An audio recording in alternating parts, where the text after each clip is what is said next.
hayırlı akşamlar. Merhaba. Merhaba, hayırlı akşamlar. İyi akşamlar. Başkanlarımız ve temsilcileriyle bir araya geldi. Bizler kendilerini birazdan protokolümüzde Biz seçimlerden önce Malatya'da bulunan binin üzerindeki sivil toplum örgütlerinin hepsini bir salonda topladık. Bu konuda Şehit Gönüllüleri Meclisi adı altında bir meclis oluşturulması noktasında da fikrimizi de beyan ettik. Günümüz yönetiminin en önemli unsurlarından birisi sivil toplum kuruluşlarımız.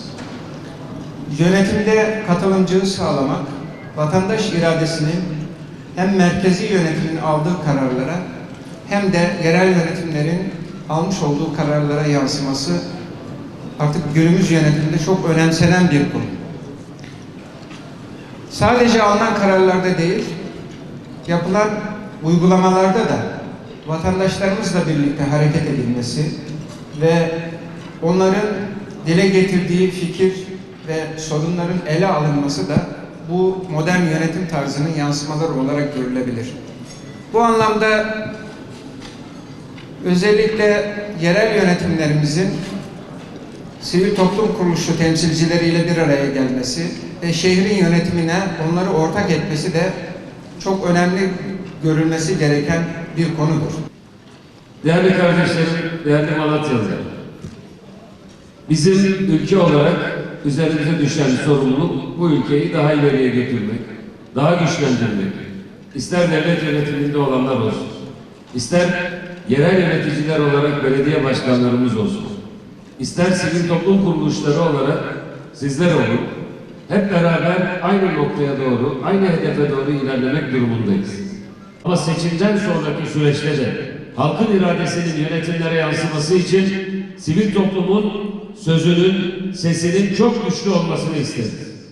Biz sivil toplumun hemen bizim burnumuzun dibinde, hemen bizim kapımızın önünde bizim istediğimiz şeyleri söyleyen sivil toplum kuruluşları olmasını asla arzu etmeyiz.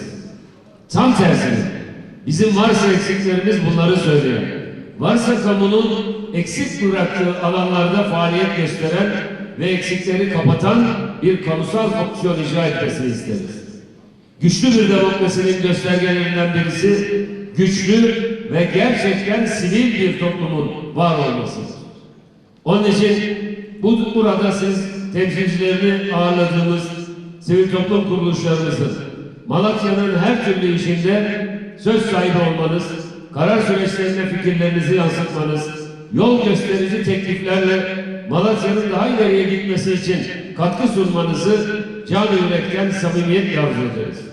Onun için de seçilmiş meclislerin, yani ildeki il meclisinin yerine gönüllü meclislerin de kurulmuş olması önemlidir, değerlidir ve her birimizin buraya samimiyetle katkı sunması da Malatya'nın geleceği için fevkalade önemlidir.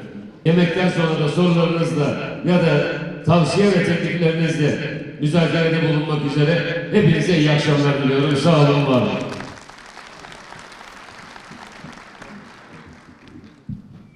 tavsiyelerini ve önerilerini dinleyecek Sayın Başkanımızla birlikte